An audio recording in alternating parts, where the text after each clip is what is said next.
아니 다크서클이 너무 심하지 않아요? 퇴근을 했습니다. 이제 출퇴근을 하면서 제가 틈틈이 읽은 책이 있는데 그게 이 경험의 멸종이라는 책이었어요. 근데 이거 그냥 진짜 재밌어 보여서 산 거거든요. 근데 이거 앞장을 열자마자 얘가 날 공격했어. 봐봐요. 뭐가 나오냐면 경험을 했을 때 의미는 놓쳤다. T.S. 엘리엇의 4개의 자중주 딱 하는데 뭐냐 이거? 가보자고 막 해서 읽은 거예요. 근데 너무 좋아. 너무 재밌었고 이게 뭔 내용이냐면 요즘은 기술이 경험을 대체하는 시대다. 그래가지고 디지털을 통해서 수많은 경험을 하지만 진짜 그 경험의 중요한 의미를 사람들이 놓치고 있다. 이런 얘기를 하면서 실체가 있는 직접 경험의 중요성을 얘기하는 책인데 이제 읽고 나서도 저도 그럼 나도 이 현실에 뿌리를 두고 있는 좋았던 경험이 뭐가 있지? 를 떠올려 봤을 때 가장 최근에 저한테 제일 강렬했던 게 클래식이었거든요. 그래서 요즘 유행하고 있는 텍스트힙 그 다음에 올 것이 이제 클래식힙이다 이런 기사의 타이틀을 봤어요. 그 말에 저도 되게 동의를 하고 아무것도 몰랐던 상태로 클래식 공연에 처음 가서 느꼈던 어떤 경험, 초심자에 대한 이야기를 오늘 한번 해보려고 합니다. 일단 입문이라는 단어 안에는 되게 다양한 행동들이 있는 것 같아요. 뭐 유튜브를 볼 수도 있는 거고 아니면은 관련된 기초 서적을 찾아볼 수도 있는 거고 또 바로 학원에 등록해서 다녀버릴 수도 있는 거죠. 그러니까 이런 것들을 통해서 큰 덩어리들을 인식하는 과정이 입문 같거든요. 그랬을 때 클래식, 특히 예술 분야에서만큼은 직접 가서 느껴보는 경험이 저한테 제일 강력했던 것 같아요. 이제 제가 23년에 처음으로 클래식 공연을 가보고 나서 이제 그 후부터는 정기적으로 찾고 있는데 제가 클래식에 관심을 갖게 된 계기가 좀 허술했어. 그러니까 어떤 글을 보게 된 거예요. 왜 오케스트라 단원들이 검정색 옷만 입는 줄 아냐. 그게 죽은 작곡가를 기리기 위해서라는 거예요. 아니, 난 그게 클래식이라는 문화에 너무 상징적이고 막 너무 동화 같은 거야. 근데 그게 사실이 아니었어요. 근데 그렇게 진짜처럼 쓰면 어떡해요. 저 진짜 믿었잖아요. 하여튼 일단 그런 믿음이 클래식에 대한 호감도를 좀 올려줬었고 조성진, 임윤창 같은 피아니스트들이 막 각광을 받으면서 공연 시각 영상에 대해서 되게 많이 접하게 됐어. 그러면서 나도 한번 가볼까? 이런 생각을 되게 자연스럽게 한 것 같아요. 그게 서울시향의 공연이었고 저의 첫 클래식 시작이었죠. 근데 일단 봐봐. 근데 이제 도착을 하잖아요. 그러면 일단 그 콘서트홀이라는 그 공간에 나 압도돼요. 그러니까 이게 층도 되게 높고 조명도 그렇고 그러니까 우리가 일반적으로 접하는 그런 직선의 형태의 공간이 아니라 막 되게 곡선이야. 그래서 이미 벌써 나는 너무 색달라. 벌써 특별해. 그래서 약간 상기된 마음으로 자리에 앉아요. 그러다가 조금 있으면 단원들이 입장을 하거든요. 근데 본격적인 연주를 시작하기 전에 악기를 튜닝을 해. 나 그 소리 듣는데 너무 내가 놀란 거예요. 왜냐하면 나는 그렇게 다양한 소리가 한 번에 나는 거를 들어본 적이 실제로 없거든요. 그래서 이런 소리에 이미 벌써 나는 막 너무 설레요. 너무 설레서 벌써 두근거려. 그러면서 이제 지휘자가 들어오고 그때부터 본격적인 연주가 시작되는데 이게 영상의 양은 진짜 아예 딴판이에요. 음악 자체가. 그러니까 너무 나한테 다가오는 소리가 되게 구체적이라고 해야 되나? 막 웅장하고 막 빠르고 느리고 섬세하고 막 애절하고 막 이런 곡들이 진짜 이런 느낌의 차별성들이 너무 생생하게 저한테 느껴져요. 진짜 처음 듣는데 그게 느껴진다니까? 근데 그게 인터미션까지 포함해서 90분 정도인데 진짜 그렇게 오감을 집중해서 하나에 몰입하는 시간이 현생에는 많이 없잖아요. 그래서 뭔가 더 크게 와닿았어 나한테는. 그리고 이제 그 공연 끝나면 막 박수치고 화나고 난리가 나.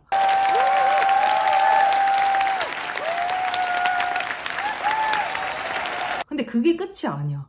그러니까 이 여운이 있잖아요. 이 여운이 너무 남아가지고 집 가는 길에 내가 오늘 그 들은 곡에 대해서 찾아보게 되고 다시 들으면서 집에 가게 된다니까요. 그러니까 난 이게 너무 나한테 재미였어. 그러니까 클래식을 좋아하는 사람들이 모인 공간에서 막 나도 잘 모르지만 같이 막 껴가지고 같이 그 감정을 느끼고 막 함께 환호하는 그 경험이 저한테는 너무 좋은 스타트였던 것 같아요. 실제 공연장에 내가 직접 가보니까 이게 사람들이 좋다고 하는 말에 공감이 돼요. 왜? 나도 좋았으니까. 근데 막 이런 말도 있잖아요. 클래식은 많이 알수록 많이 들린다. 이런 말 전 맞다 생각하거든요. 왜냐하면 그 입문에서 애호로 가는 그 과정 안에서 분명히 하나를 조금 깊이 공부하고 좀 알아보는 시간이 분명히 필요하다고 생각해요. 그래서 그 말이 맞아. 근데 나는 너무 초보자기 때문에 벌써부터 그거를 그렇게 알 필요가 없는 거예요. 내 생각은 그래요. 몰라도 그 장소에 가서 소리에 집중하고 악기를 다룬 움직임을 볼 수 있고 정말 그 시간만큼은 생생하게 느껴지는 그 감각에 압도되는 게 있거든요. 그래서 막 처음부터 뭔가를 막 공부하고 알고 가야 된다는 게 오히려 더 진입 장벽을 높이지 않나 이런 생각을 했었어요. 결론은 아무것도 몰라도 그냥 그렇게 느끼는 감정 그 자체만으로 즐길 수 있다. 저는 진짜 그랬어요. 그리고 그런 반응이 있으면 그 다음은 스스로 알아서 찾아보게 되더라고요. 저한테 이게 클래식의 입문 과정이었거든요. 그러면서 막 이 좋은 걸 왜 난 지금 알았지? 이렇게 생각해 보니까 그게 비싸서요. 그러니까 클래식은 좀 항상 좀 고급 문화고 저는 제가 즐길 수 있다고 생각을 못했어요. 한 번도. 그래서 더 막 영화관에 영화 보러 가듯이 선뜻 가볼 생각을 못했던 것 같아요. 근데 여기서 여러분 진짜 너무 감사한 서울시향. 서울시향에 시즌 공연이 있어요. 여기 C석이 얼마게요? 10,000원. 10,000원이에요. 근데 여러분 어때? 막 또 10,000원이라고 하니까 막 저기 어디 꼭대기에 매달아놨을 것 같죠? 물론 층마다 이렇게 구역이 있는 건 맞거든요. 근데 제가 말하는 곳은 1층에 사이드석이에요. 거기가 RP 구역이라고, 여기가 이제 회원 전용 선 높은 구조라 거의 매진되어 있거든요. 그래도 공연 날짜가 이제 가까워질수록 취소표가 꽤 많이 나와요. 저도 그걸 많이 이용하고. 그러니까 요즘 저는 10,000원으로 그 정도의 가치로 바꿀 수 있는 게 별로 없다 생각하거든요. 그러니까 너무 독보적이에요, 그 가치가. 그래서 맨날 저 그거 보고 나오면서 와 진짜 복지다 복지, 진짜 10,000원의 행복이다 10,000원의 행복, 맨날 이 생각해요. 그리고 또 서울시향 말고도 좀 기억에 남는 공연이 뭐가 있지를 떠올려 봤을 때 손여름 피아니스트가 수장으로 계신 고잉 홈 프로젝트입니다. 근데 이 기획은 해외 각국 오케스트라에서 유명한 연주가들을 한 명씩 모아서 만든 오케스트라예요. 그래서 지휘자가 따로 없어요. 저는 이것도 되게 틀을 깨는 방식이라서 되게 좋았다고 생각하거든요. 합주는 되게 각각의 몰입이 있는 과정이잖아요. 근데 이거 딱 공연이 끝나고 나면 막 단원들끼리 막 서로 껴안으면서 격려를 하거든요. 그거 너무 감동인 거야. 제가 너무 마음에 남아가지고 제 스토리에 올렸었는데 손여름 피아니스트가 막 제 스토리에 좋아요를 눌러주신, 그래서 그때 막 제가 뛸 듯이 기뻐했던 기억이 있거든요. 그러면 이제 이런 제 얘기를 들은 상대방도 저한테 물어볼 수 있는 거죠. 너 얘기 알겠는데 그러면 너는 그래서 클래식이 대체 왜 좋은데? 라고 물어봤을 때 갑자기 할 말이 없는 거예요. 내가 좋아서 좋다는데 뭐 문제 있나요? 이렇게 대를 딱지고 싶고. 그러니까 이제 그런 질문을 들었을 때 클래식이란 말이죠? 미안해요. 난 이렇게 답을 못해요. 아직 그럴 재량이 없어요. 그렇지만 아까 입문은 큰 덩어리들을 인식하는 과정 같다고 했었는데, 그럼 너가 본 덩어리는 뭔데? 라고 물었을 때 거기엔 답할 수 있죠. 제가 본 건 오케스트라 단원의 표정이었어요. 그러니까 제가 이 C석을 굉장히 추천하는 이유가 이게 1층 사이드석이라 무대랑 가까워요. 그래서 표정이 보여요. 바이올리니스트가 연주 내내 표정이 너무 다양한 거예요. 그래서 오케스트라의 전체적인 음향은 저한테 들리지만 저는 그 바이올리니스트의 표정에만 집중을 하는 거죠. 그렇게 되면서 진짜 현악기가 저렇게 아름답구나 이런 생각을 하면서 첼로리스트 한재민을 알게 되고, 이렇게 조금씩 세계가 넓어지는 것 같아요. 그래서 바로크 시대의 음악 이런 역사를 몰라도 나는 괜찮아요.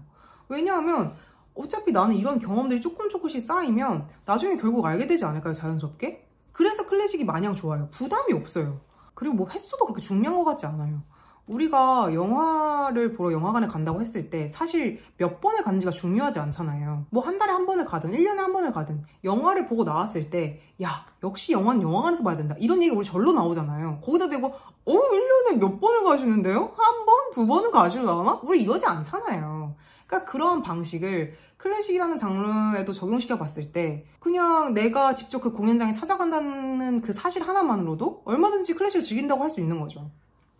그리고 저는 이제 아까 말했던 이 경험의 멸종, 이 책을 읽고 나서 솔직히 클래식 더 좋아졌어. 여기서 어떤 문장이 나오냐면, 좀 집중 좀 할게요. 지금 어디 갔지? 물리적으로 구현된 존재로서 서로에게 관심을 보이는 것, 즉 같은 공기를 마시고 말로 하지 않은 서로의 감정을 느끼고 서로의 얼굴을 보고 서로의 몸짓에 공감하는 것은 우리를 인간답게 만드는 핵심 요소다, 이렇게 나오거든요.